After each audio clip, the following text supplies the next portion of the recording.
伫咧去年9月底呢，家己发生家事爆炸意外，造成一个87岁阿嬷救无回来。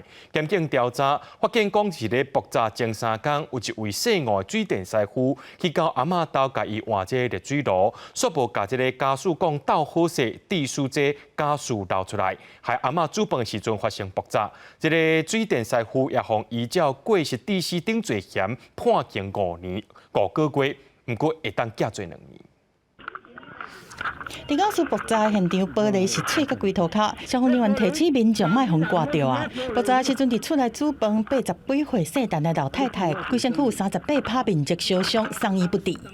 阮食因妈咧大啊，因妈就迄阵即间气爆啊，就安尼，往咧转去啊，就安尼无人咧大。毋知当时要来大，毋知影，有讲要来大啊，毋知影当时。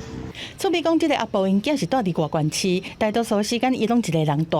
检警调查爆炸的原因，发现是伫事发前3天，去因兜装热水器，即个姓吴的做水电的，做的时阵无甲接热水器即个家属软管确实封好，互气体走出来。家属伫咧伊煮饭的时阵，浓度正悬，阁拄着火光就爆炸。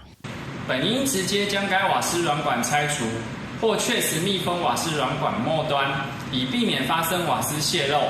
竟仅以俗称电火布之绝缘胶带缠绕该瓦斯软管末端，及径自离去。插管的位置一定要插到红色线的定位，再来就是说一定要一个管夹套上去，锁住这样子。